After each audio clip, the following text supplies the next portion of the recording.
You walk into a room and forget why you went in there. You spend 30 seconds searching for a word that won't come. You find your keys in the freezer. And somewhere in the back of your mind you wonder, is this normal or is something wrong? If you've ever had that thought, you are not alone. A major survey by the AARP found that nearly half of all adults over 40 believe they are likely to develop dementia at some point in their lives. Nearly half. That is how much fear surrounds this disease. But here is what that fear gets wrong. Approximately 1 in 9 Americans over the age of 65 has a diagnosis of dementia. That's about 11%. Flip that number on its head, and it means nearly 90% of older adults do not have it, and most of the memory changes they experience are completely normal. The real trouble is, we aren't taught the difference. And when you're left in the dark, every forgotten name and every misplaced item feels like a warning sign. So today, that is exactly what we are going to cover. What normal brain aging actually looks like, what dementia actually looks like, and what the science says you can do to lower your risk. Because it turns out that nearly half of all dementia cases may be preventable. Let's start with what is actually happening inside your brain as you get older. The human brain reaches its peak processing speed around the age of 20. After that, it slows down, gradually, predictably, and in ways that are entirely expected. This is not a malfunction. It is biology. As the years go by, the myelin sheath, which is basically the protective, fatty insulation coating your nerve fibers, naturally starts to thin. Think of it like old wiring. The signals just take a little longer to travel. The connections between neurons become slightly less efficient. Your brain's internal clock becomes less precise. And areas like the prefrontal cortex, which handles planning and complex reasoning, become a little more deliberate in how they work. What this looks like in daily life is a brain that is slower, not broken. Complex tasks take longer. Word retrieval takes a beat. Calculations that used to be instant now require a pen and paper. You feel less sharp than you did at 30. But here's the critical thing to understand. In normal aging, your memories are still being stored correctly. They are still in there. They just take a little longer to find. Think of it like an overfull filing cabinet. The document exists. It was filed properly. It just takes a moment to locate. And once you get a clue, someone mentions the name of the restaurant, you retrace your steps and find the keys. The memory comes back. That moment of recognition, that "oh right, of course," that is your brain proving that the storage system still works. Researchers call these retrieval memories. The information was encoded correctly. Getting to it just requires a nudge. There are other changes that fall squarely in the category of normal aging. Forgetting the name of an acquaintance or a character in a book. Getting briefly disoriented in an unfamiliar city. Occasionally losing track of the date when your schedule is unstructured. Needing a calculator for mental arithmetic you used to do in your head. These are not warning signs. They are the natural rhythm of a brain that is aging. The same way your joints get stiffer and your eyes need reading glasses. And here is something that often surprises people. Certain cognitive abilities do not decline with age at all. Your vocabulary, your accumulated knowledge, your life experience, your ability to understand complex emotional situations, what researchers call crystallized intelligence, these often stay stable or even improve well into your 70s and 80s. The brain that has lived longer knows more. That is not nothing. So if that is normal aging, what is dementia? Dementia is not a single disease. It is an umbrella term for a group of conditions that cause a progressive decline in memory, thinking, and the ability to function independently. Alzheimer's disease is the most common, accounting for 60 to 80% of all cases. Vascular dementia, Lewy body dementia, and frontotemporal dementia are others. What separates dementia from normal aging is not just the severity of memory problems, it is the nature of them. In normal aging, memories are stored. The system works. Retrieval is just slower. In dementia, memories are not stored at all. The filing cabinet is no longer receiving new files.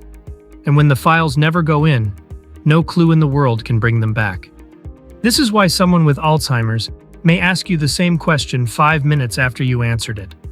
Not because they forgot the answer, but because the conversation never got encoded in the first place. They are not being careless. The storage system itself has stopped working. There are other signs that are categorically different from normal aging.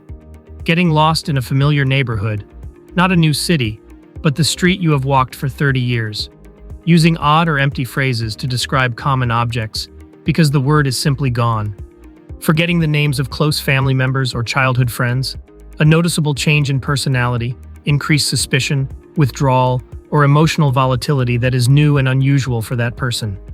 And perhaps most telling, the loss of independence. Normal aging does not stop you from managing your own life. You may do things more slowly. You may use a list or a timer, but you can still pay your bills, follow a recipe, drive a familiar route, keep track of your medications.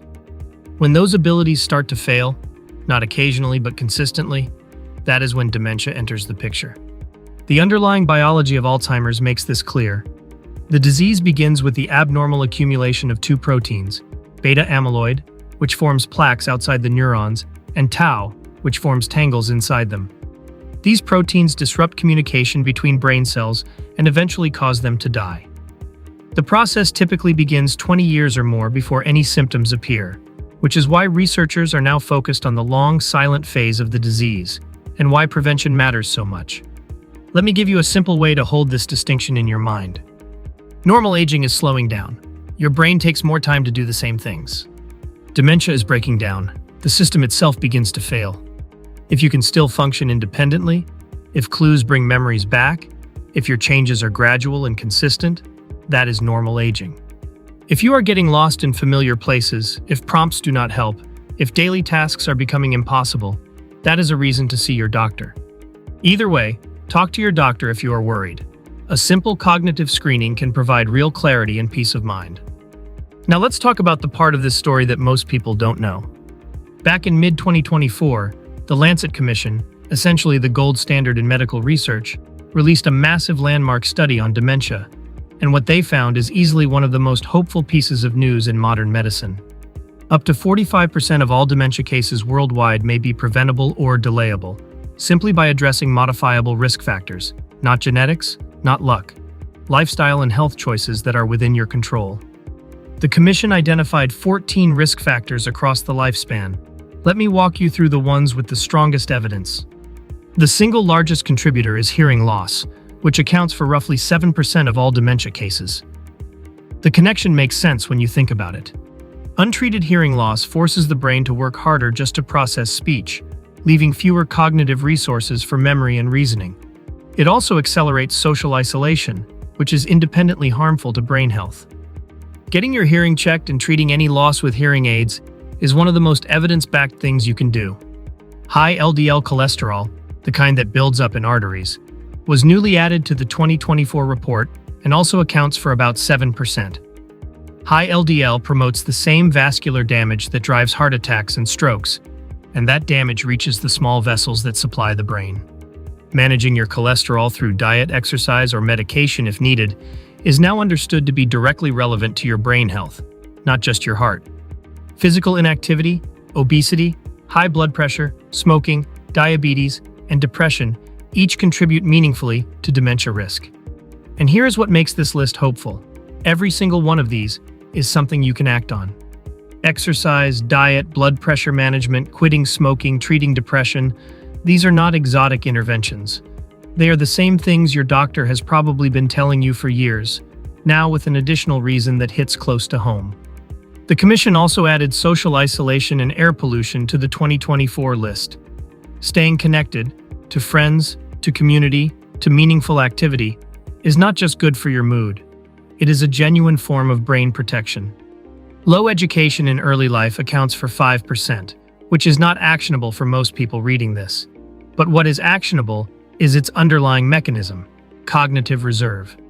The idea is that a brain that has been challenged, stretched, and engaged throughout life builds a kind of resilience, alternative neural pathways that allow it to keep functioning even as some pathways are lost. You can continue building cognitive reserve at any age. Learning something new, engaging with complex ideas, staying mentally curious, these are not just pleasant hobbies. They are investments in your brain's future. Here is what all of this means for you in practical terms. First, go get your hearing checked. Seriously, if it's been a few years, book an appointment. This is one of the highest impact things on the list. Next, just move your body. You don't need to train for a marathon. A 30-minute walk, 5 days a week, improves blood flow to the brain, reduces inflammation, and lowers multiple risk factors simultaneously. Consistent, moderate physical activity is the single most well-supported behavioral intervention for brain health. And finally, know your numbers. Blood pressure, cholesterol, blood sugar, these are not just heart health metrics, they are brain health metrics. If any of them are out of range, work with your doctor to bring them under control. Beyond the clinic, you also need to look at your calendar. Loneliness and social isolation aren't just unpleasant. They are physiologically harmful to the brain. Maintain your friendships. Join something. Volunteer. Have conversations that matter. While you're staying social, keep learning. Take a class. Learn a language, even badly. Read outside your comfort zone. Play chess. Pick up an instrument. The specifics matter less than the habit of keeping your brain challenged and engaged. And lastly, if a change in your memory is genuinely worrying you, see your doctor. Don't sit in the dark with it, and don't just brush it off as getting old. A cognitive screening is straightforward, and knowing is always better than wondering. Here is the big picture takeaway from everything we have covered today. Most memory changes in aging are normal. They are frustrating, they are real, but they are not dementia. Dementia is a specific disease with specific signs, and it is not an inevitable outcome of getting older. Nearly 90% of people over 65 are living without it.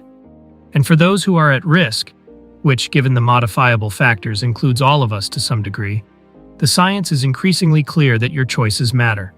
The food you eat, the exercise you do, the friends you keep, the hearing aids you get or don't get, the blood pressure you manage or ignore, these are not small things.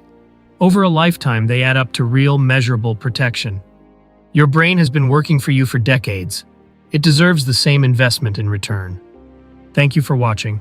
If you found this helpful, subscribe to Staying Sharp for more evidence-based health information that actually matters for your life. And as always, talk to your healthcare provider before making changes to your health routine. They know your full picture, and that context matters.